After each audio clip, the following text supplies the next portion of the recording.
What's up, everyone? Welcome to episode 92 of the Noizze Podcast, brought to you by Noizze.co.uk and sponsored by Stereo Brain Records. I am your host, your boy, Chris Pugh, and as ever, I'm joined by my very good friend and Mr. Cynical himself, Samuel Lewis. Samuel Lewis, on this Sabaton Friday, how are we? I'm very good. In fact, I've had a nice week, although apart from the fact that my foot's getting better, I just recovered from a broken toe, but now my wisdom teeth are coming through. No, so wisdom teeth? Yeah. My biggest fear, that is. That's my biggest fear. What do you mean? That's your biggest fear? Well, no, but obviously, I'm being a bit hyperbolic there. Obviously, I'm scared of dying more. Although apparently, like wisdom, that's definitely wisdom teeth. That's a fucking combination and a half. But apparently, wisdom teeth is one of the great pains, and I am pretty nervous about when mine start coming through.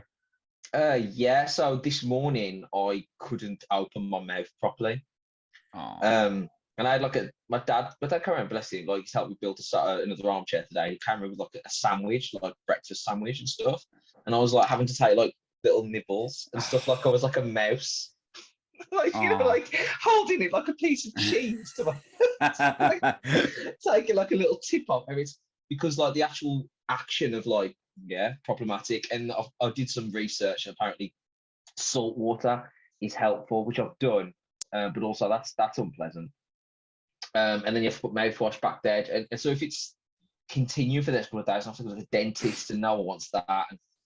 Well, let's hope very well. We haven't discussed, me and you haven't discussed the record, Sabaton's new album at all to each other. So as well as having wisdom teeth coming through, I hope that you didn't despise this album. We're soon going to find out whether you did or you didn't. Before me and Sam start talking about the new Sabaton album, let's tell you who we are. We're a fortnightly rock and metal podcast sponsored by Stereo Brain Records. We're available on YouTube, Spotify, Apple Podcasts, basically wherever you watch or listen to podcasts.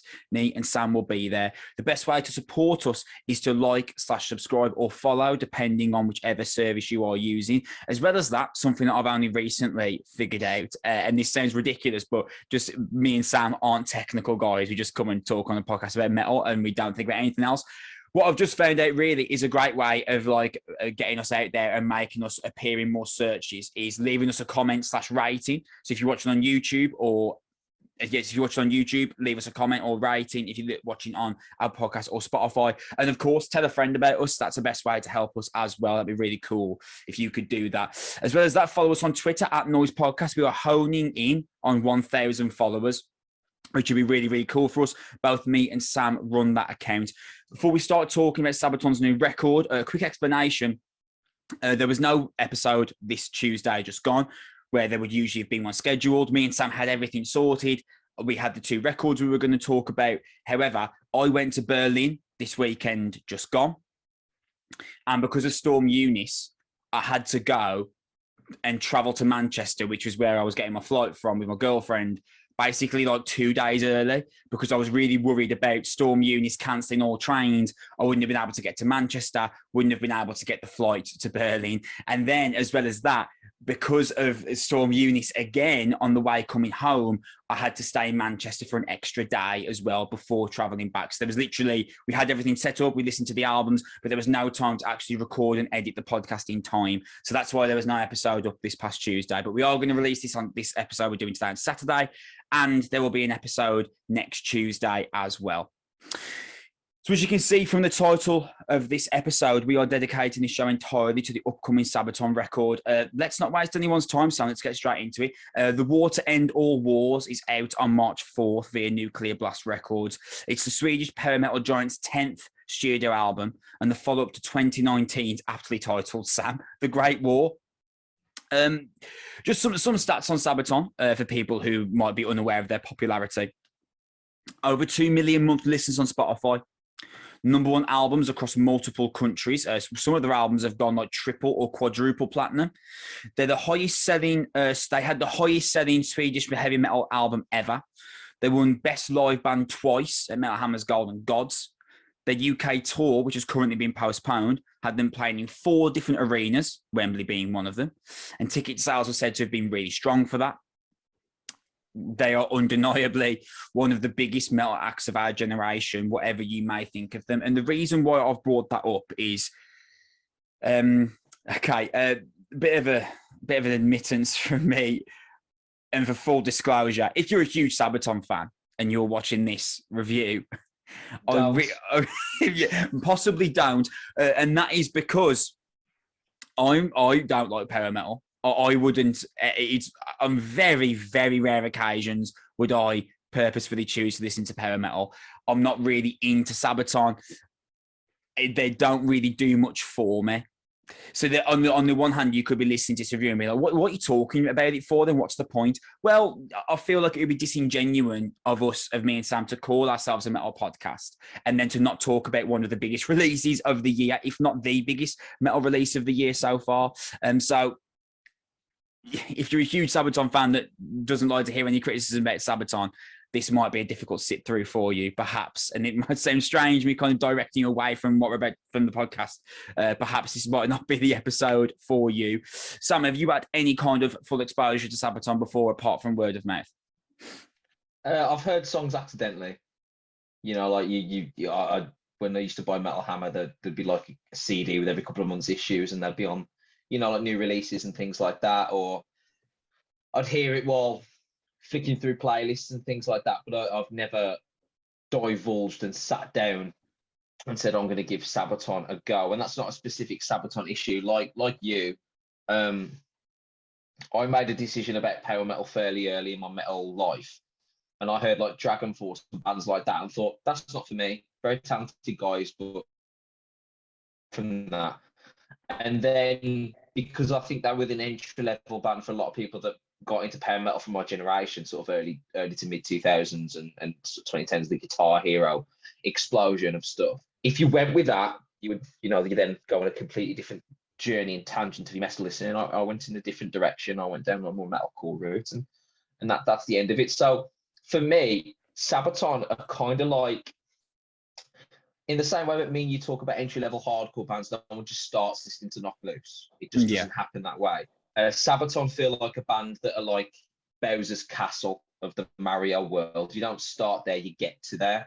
And I didn't like Dragon Force, so I can't imagine finding myself.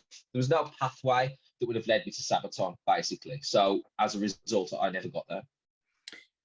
And that's kind of similar for me. I am someone that will quite openly dismiss power metal and hair metal as genres that just don't do anything for me. And outside of the guitar solos, I do find a lot of the material really grandiose, over the top, bit cheesy, just something that I don't personally enjoy. In the same way that someone could come right back at me and be like, "Hang on, you like pop punk? And you don't like things being cheesy?" Yeah. Someone in this podcast has made that point. Yeah. Do you know what? Yeah, I do. I love pop punk. I dislike power metal. I dislike power metal for being cheesy, and yet I love pop punk. Yeah, and that is strange, and perhaps an example of my hypocrisy, possibly. However, it's just not for my taste, and it just doesn't do anything for me. However, how could we possibly ignore a Sabaton album and then call ourselves a metal podcast? We have to talk about it. One thing that I've got to say. The description that I was reading about the album that the PR sent, a concept album of 11 brand new songs that once again dive deep into the atrocities, miracles, and events tied to the early 20th century, World War I. And there's something that I think is really, really cool about this album. Each song is linked to either a specific event or a person that lived during that time. Lady of the Dark, for example, is about the tale of Milunka Savic, who is like this Serbian woman who took her brother's place in the army, disguised herself as a man, and ended up becoming one of the most decorated Serbian soldiers of the war, which I think is really cool. And Sabaton has right about war for like 10 albums, and they're still coming up with these new, interesting ways of doing it, which I think is a task in itself. I mean, they're a band that have been going for 2 decades now, and they're still finding ways to kind of reinvent their own wheel. And something else I want to mention as well, the music videos that they have crafted for this release are pretty incredible. The production quality is fantastic, and the visual tale that's told in The Unkillable Soldier, that's it, in particular, the music video is fantastically well done and really interesting to watch. And I've had limited exposure to Sabaton previously, as I've mentioned. I very, very rarely seek out power metal, but I've got to say the service that Sabaton give to their fans is pretty much unbeaten. They do cruises for the fans. They put on their own festival. They've launched a YouTube channel giving insight behind the history of the band. If you're a Sabaton fan, you're incredibly, incredibly well catered to. And regardless of what we think of them, Sam, Sabaton are one of the giant forces of 21st century metal. It's just, it's undeniable, isn't it? Oh, it absolutely is. Absolutely is. They're one of the big bands of the last 2 decades. In the same way that we've discussed lots and lots of bands that we've not really delved into. Metal has a different world that runs parallel to mainstream metal that is just as fervent and just as passionate. Like, you see bands that headline Wacken in Germany, and it is just a plethora of black metal and power metal and a whole variety of metal subgenres that you'd think surely there's not that much of an audience for that. And then you see bands like Annihilator getting like 10,000 people at gig venues and stuff like that, and it's a testament to those sort of things. Like Nightwish, absolutely huge. Yeah, they're the sort of band that I would not have really delved into, but they have an absolutely huge following. Metal isn't just Slipknot and Metallica. You know, there's a whole other world that exists of which Sabaton is not only a big part of, but a massive forefront of and a front runner in that genre as well. I've got absolutely no issue with Sabaton's place in the metal world, and I have massive respect, like you talk about, with the fan service and the intricacy we just put together in the material. They are unashamed, entirely unashamed and unabashed by the product that they are putting together, who it is aimed at, and the passion with which it is told. We can sit and make snarky little jokes and things like that about the style of the choruses and, you know, group vocals and all that type of stuff. Yeah, fine. It does sound a bit like Bon Jovi with an extra few guitar solos. Yeah, it is really cheesy, and it does sound like something written by a musician who would entirely watched Lord of the Rings franchise over and over again, because it's got that kind of grandiose theatrical feel to it. However, like you pointed out, they tour. They get the kind of audiences that we're kind of hoping Architects get at some point in the near future. And I think there's a message under that. I really do. That and maybe this will open up a different conversation later and come back to this. But rather than chasing the almost unattainable, the perfect pop metal album that simultaneously is really heavy and gets you exposure on radio and all that type of stuff, like the Black Album comparison that me and you make with every band that's kind of do that, isn't it better that you just do what Sabaton have done and just, we know our sound, we know our fans, we just be really, really good at that, and they will flock to us? Because really, are Sabaton more successful than Parkway Drive? Oh yeah, undeniably so. You know what I mean? They are, aren't they? That's not for dispute. And they haven't had to change their style 1 iota to do that. So there's actually an argument to be made about not just bands or metal bands in general, is that they've actually maintained their success and increased their success by continuing a pathway that we would have decided by album 2 is not worthwhile. And there's actually a message to that in terms of consistency and catering to your audience. And I think that is admirable at the very least. Enviable. Do you think though that could possibly depend on how accessible your original genre is? Because let's be honest, power metal is more accessible than metalcore. Like, yeah, of course. So that would surely play a factor. I do see what you're saying, and actually I do agree. But I think a small little caveat to that point is it would kind of depend on the genre that you're breaking out of. I guess, but and you also have to be incredibly good at that particular genre. Like, but to offer a caveat to yours, at the Gates headlined festivals in Eastern Europe and Scandinavia, haven't they? And they have not altered their sound in a more melodic direction at all. So bands can do it. They just need to find the audience that connects. But if you're a Western band, perhaps English or American, I think it tends to be the temptation to towards we must make this type of album eventually. I think it's too hard to resist. Whereas you get the Scandinavian bands and Eastern European bands that don't even think about it. Like, it's really interesting, actually, the more I'm thinking about it now. You wouldn't have an interview with Nightwish and be like, so when are you changing your sound? Like, it wouldn't even be a conversation that they would have with themselves. That is interesting, yeah. You couldn't have a conversation with like any Scandinavian big massive metal band here, or even someone like obviously Cradle of Filth, or someone or like Dimmu Borgir or something like that, or Celtic Frost, or one of these sort of big bands from that sort of era or time. You couldn't sit Sabaton down and say, you fancy doing a rock album? What? You fancy doing a non-progressive album, a non-concept album? No, they would reply with, this is who we are, this is what we do, this is what our fans want, and we're really good at that. Whereas American bands and English bands are like, they have more ownership over like the music and like the art product and it belonging to the musician, right? This is us, this is a reflection of who we are. We're changing as we go. This is the thing we want to do. Whereas almost Eastern European and Scandinavian bands tend to think of it as a fan product. We're making this for them.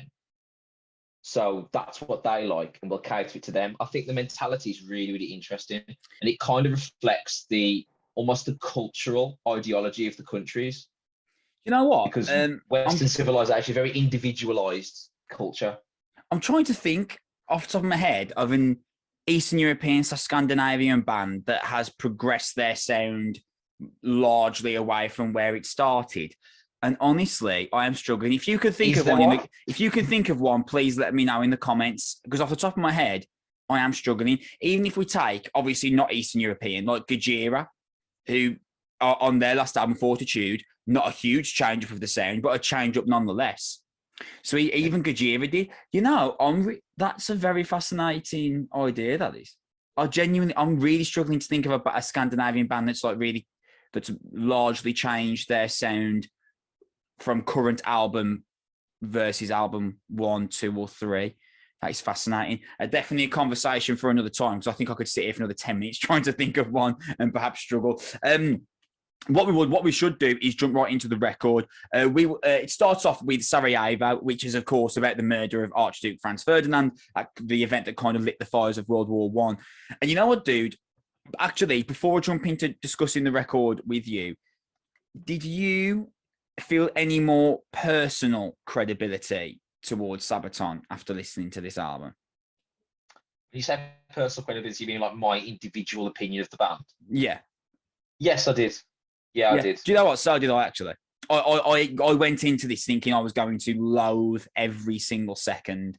And I've got to say, I don't loathe every single second. There's actually some really good stuff on here in moments. How about yourself? Some enjoyable seconds. Yeah, I think this is as good as the last Iron Maiden record.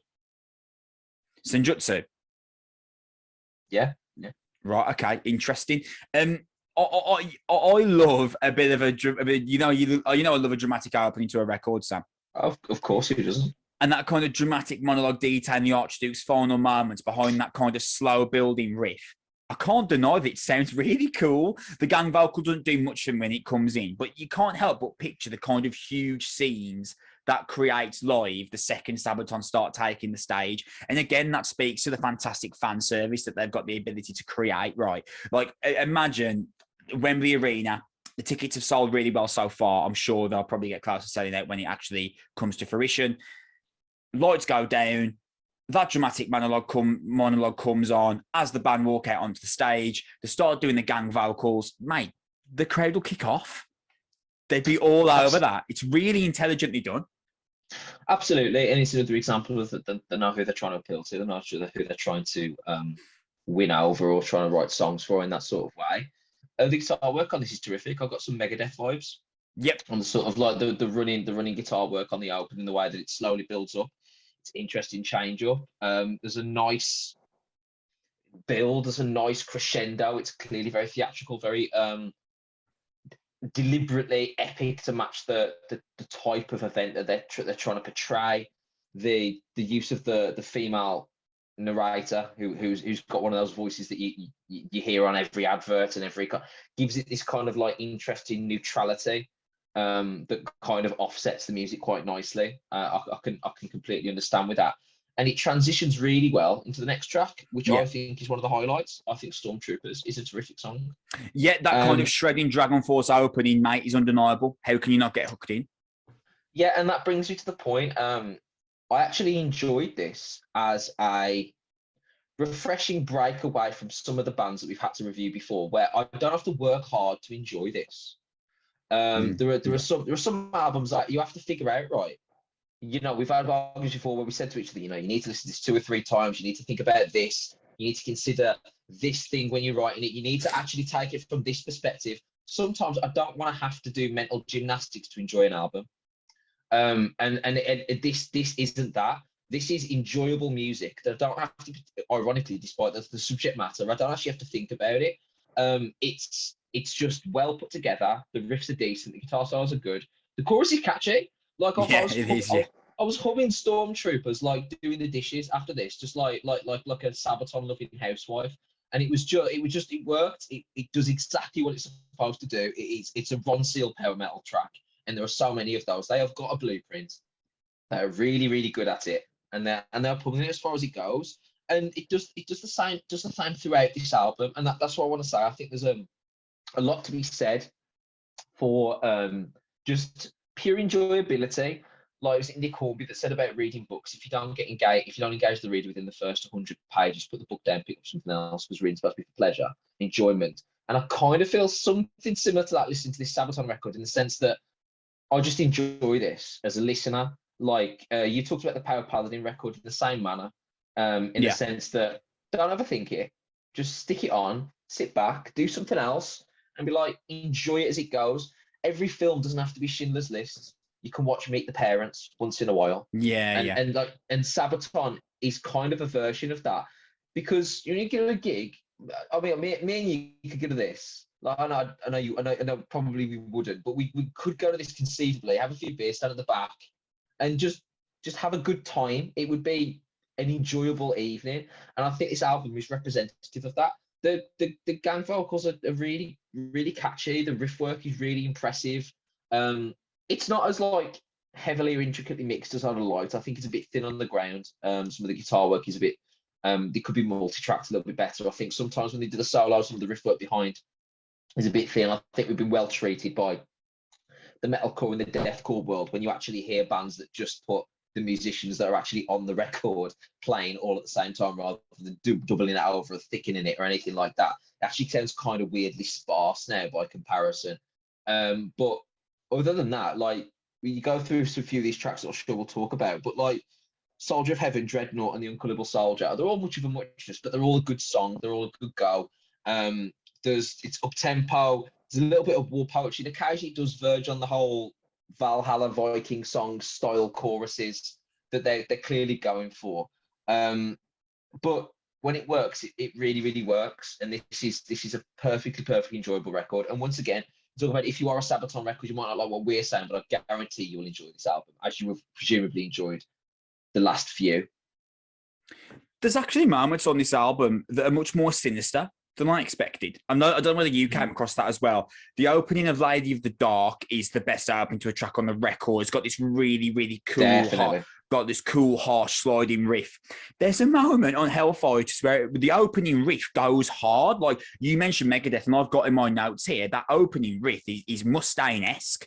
And Joachim Broden's vocals do immediately kind of make it more difficult for me to take it seriously. But regardless, there are some moments on this album where like there's something much more sinister than we'd expected. Dreadnought as well got this real kind of stomping, punching opener to the track, and there's some which caught me off guard. Actually, I thought this was going to be kind of sweeter than sweet power metal for 55 minutes that would really make it difficult for me to want to stick along for the ride.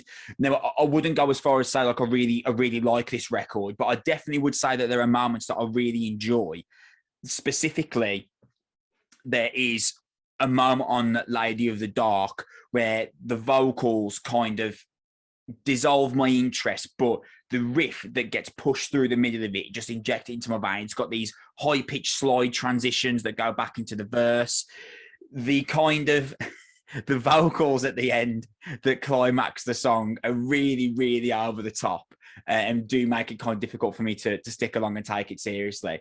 But if you take the track apart in segments, there's really a lot to enjoy there. And I feel like I could probably say the same thing for almost every song on the album. I there was legitimate fear in my heart when Race to the Sea was about to come on, because I thought they're going to do something that sounds like Hailstorm here. I was genuinely like, you saw a reference to the ocean, you're like, oh no, the pirates are here. Yeah, I was genuinely scared. I was like, no, please don't make me listen to 4 minutes where you kind of sound like Hailstorm. Thankfully for me and for everyone else alive on Earth, they don't do that. They do kind of flirt with the idea of doing it, and the gang vocal chorus is very if ABBA were a metal band kind of thing. There's this vocal, there's this lyric they do, see a king and a soldier fighting shoulder to shoulder, and I did kind of giggle as they were going through that. And do you know what? Joaquin Broden, who is the vocalist, he's actually a great power metal vocalist. He ticks all those boxes. He absolutely smashes all those power metal tropes, but I find it really hard to take it seriously, Sam. Do you get that? I find it very, very difficult. Do I get that? Well, yes. Yes, I do. The thing is, because sorry, I didn't mean to interrupt you there. I just wanted to finish my point. The guitar, the workmanship of the guitars on this album is so good. There's some real beautiful craftsmanship of guitar on this album that really I'm bought in. I mean, but then when these vocals come in, I can't keep up that same level of intensity of enjoyment. I kind of, it seems to become a bit more satirical, and I find it very, very difficult to continue taking it seriously. Yeah, no, I can understand that. I can understand that entirely. There are moments on this that I sort of roll my eyes, not just with the vocals. There was the synth at the start of where has it gone? Where's the synth? Where's the Soldier of Heaven? Oh yeah, it's the 80s synth song, and it was like dun, dun, dun, dun, dun, and I was like, this is not 1987. This is crazy that this sound is still being produced. But the Pet Shop Boys were suddenly featured on the back of the Sabaton album. I wasn't know what's going on. And then the Christmas Truce. Oh god, yeah. Like, oh god. With the piano. There was the dun dun dun dun dun dun dun, and all Dwight Schrute air drumming on The Office, one of the Christmas episodes, and that was a bit unnecessary. I didn't need that going through my afternoon. And then as well, did you notice that the guitar solo on Versailles was got a weirdly like a patriotic kind of key, like it was if he was like kind of doing the national anthem but not doing the national anthem, and that was the kind of vibe that they were going with. And it was like kind of watching the Super Bowl. And they just invited some random guitarist from the local area to play like Star Spangled Banner on like a Gibson Flying V or something like that. There was a few of that moments where I was like, oh god, lads, there's no need for this. I do love a cyclical structure on a record though. I do like it on Versailles. I do think it's kind of cool how the record ends with a monologue returning to run the details through the end of the war. I did think that was cool. Yeah, and that they repeated the chorus but changed the lyrics to reflect the sort of change at the back and how it is. Yeah, that was cool. That was a nice little thing. That was cool. I was well into that.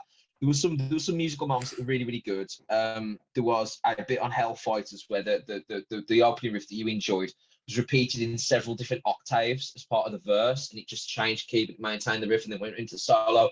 That was really, really nice. I agree with you that some of the guitar work on this is absolutely exceptional. He does like the same tempo of guitar solo, that kind of running 16th style. And then the other option appears to be this slow kind of melodic sound, but the guitar sound is gorgeous.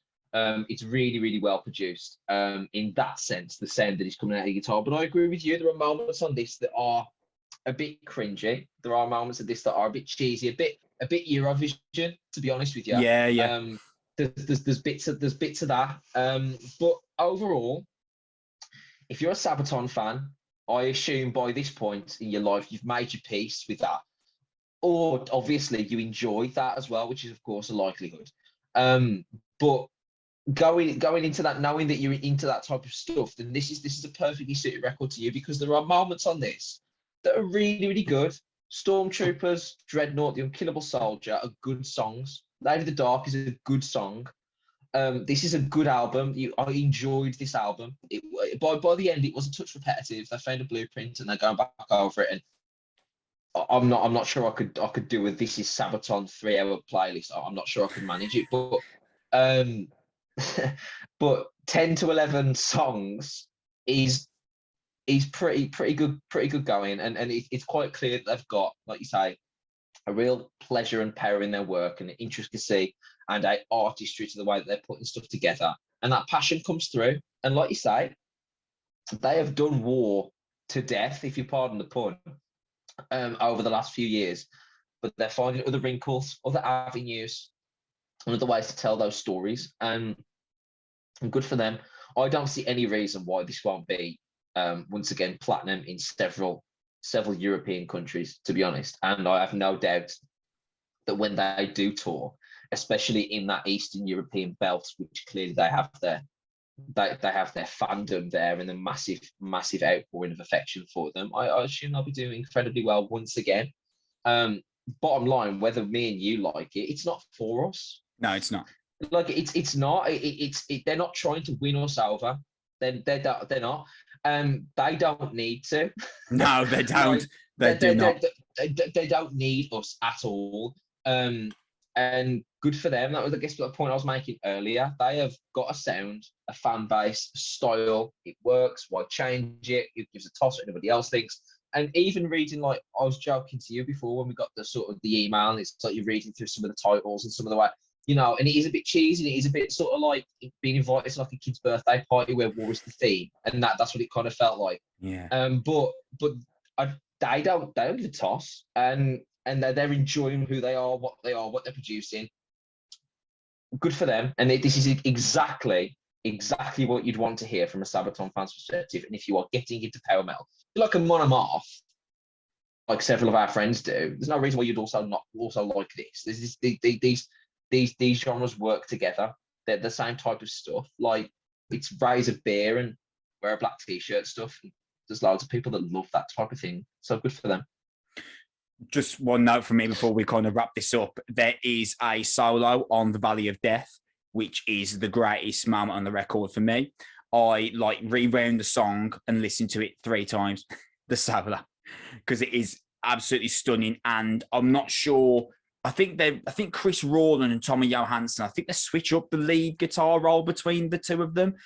Whichever way they do it, they both put in a stellar performance on this record. And I'm not into power metal. I've said it a million times, but I'm glad I heard this because the guitar work is fantastic and it is very, very interesting to listen to.